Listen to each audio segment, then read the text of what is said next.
Hey guys, today we're going to talk about the 5 things that you can do to help boost the health of your seedlings and to help them increase yield.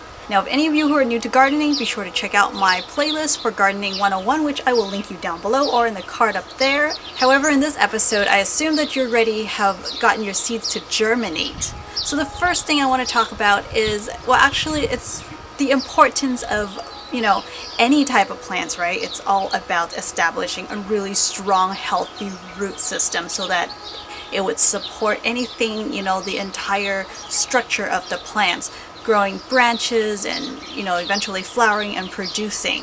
So the first thing you want to keep an eye on is once the seeds have germinated. Now, before germinating, you don't need to give them light because, well, they're underground. But once they go above ground, they pop up and they start growing, you really need to give them a sufficient amount of light. And this is just a general rule of thumb, okay? This does not apply to every single plant out there. However, most vegetables, most plants out there do require a lot of bright lights for, seedlings to germinate, or not germinate, but to grow.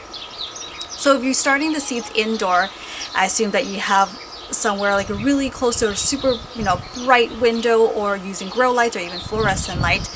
And you want to make sure to give them a really bright light, especially if you're using a grow light. You want to make sure that the seedlings are pretty much right, around the really bright area of the light, but make sure that the light is not too close to the seedlings that they might get too hot and the leaves may get burned.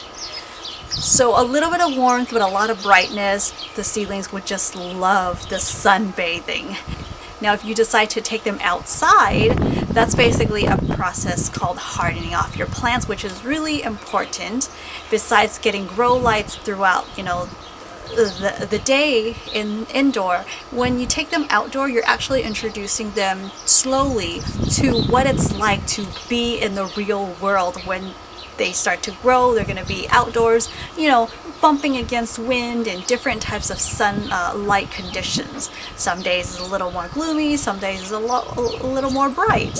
So when you start off by moving them outside, you might think about doing 15 to 20 minutes, even half an hour, depending on how bright that time of the day is in your location.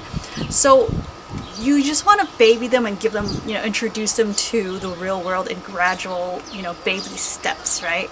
So you might take them out for, 15 to 20 minutes, and basically when they start seeing a little bit of wilting or a sign of stress, it is definitely their way of telling you that, hey, we've had enough today, let's do it again the next day. So you just slowly extend the time of taking them outside. The first day maybe 20 minutes or 30 minutes if it's a more gloomy, cloudy day, and then the next day you want to give them maybe 20 minutes to 30 minutes or 45 minutes, and then maybe 45 to an hour or an hour and a half, and you slowly extend the time of them being outdoors to slowly get them used to it.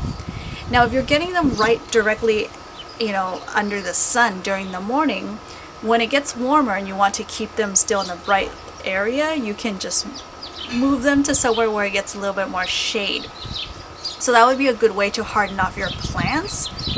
And you got to make sure that, the more warmth they get, the more the soil is going to dry out. So you want to make sure that you give them enough moisture in the soil. And the best way to water your seedlings, usually, especially if you're starting things like basil, that where they have really thin stems when they grow out. Those seedlings are so fragile. You do not want to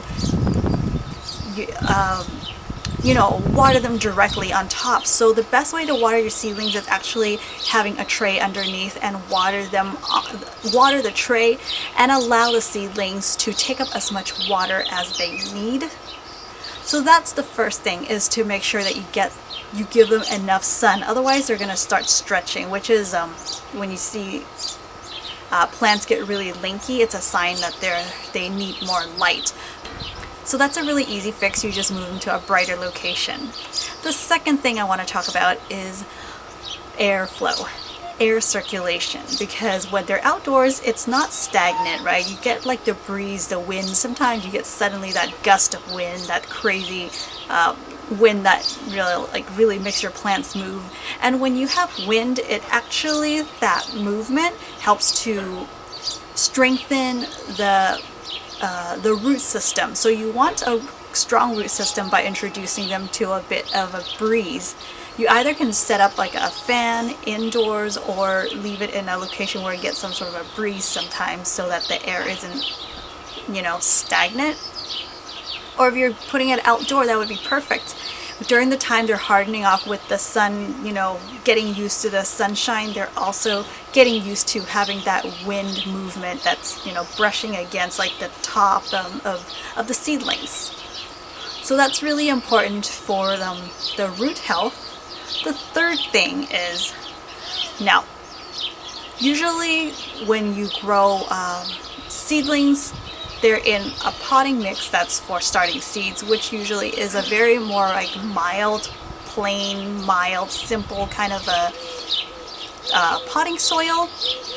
Or some of us would use like even like a peat moss, sort of a seed plugs. And seed plugs, peat moss, it really doesn't have much nutrients. So all the seedling is doing is completely reliant on basically the seed itself to give them nutrients.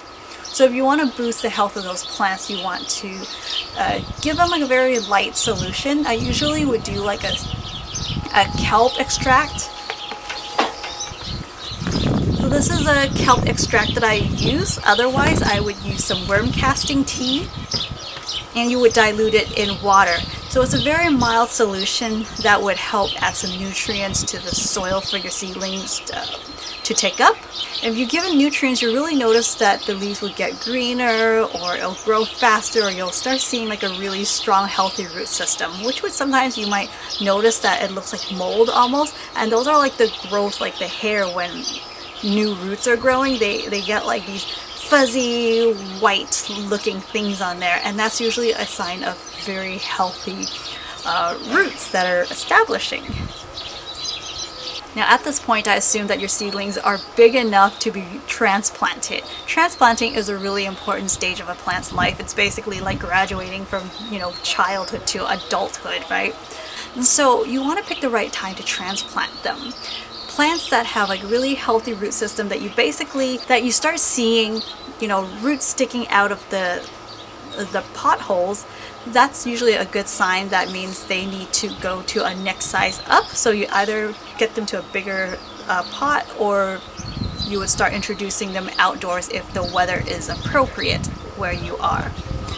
Sometimes you might not get around to transplanting, your seedlings on time, that they might get root bound. When plants are root bound, you just need to carefully trim off a little bit of that tightness and that twining thing they're doing, like winding up, around each other, and just give it a little more attention. Give it a little more, diluted solution of such as the kelp extract or compost tea, so that they won't stress out so much. Now the last thing I want to suggest to you is something that's a little more daring. It's still pretty difficult for me to do, but it is actually a very helpful thing for the seedlings if you want them to grow densely and help to increase the yield. And that is to pluck off the top of the plants. Here are my seedlings. Yes, these three are so different from each other, but they're all seedlings. This is a baby loofah when it just sprouted. You get the two baby leaves. The true leaves has not shown yet. This is a loofah seedling. You can start identifying them because the true leaves has grown. And then this third one, crazy, looks huge. It is a bean. This is the Stringless green bean that I got from my friend's place. If you guys haven't checked out that episode, I'll link it down below, where I did like an Asian garden tour. So her dad gave me these seeds, and I really love these green beans. But this is so crazy that this is a seedling, right? Beans grow super fast, and they're so kind of linky looking, but this is a vine.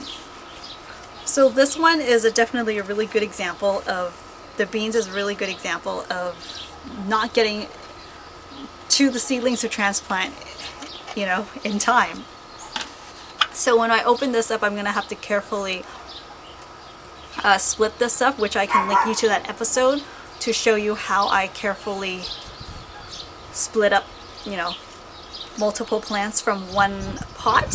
When you see blooms this early, I mean, I always love it and I enjoy it for a couple of days, but really the best thing to do is to cut them off. When they produce too early, you're not letting the root system to establish. So you want them to flower later on.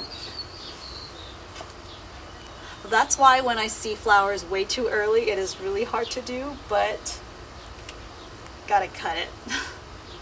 Gotta cut it off. And this one here, I'm going to cut off as well.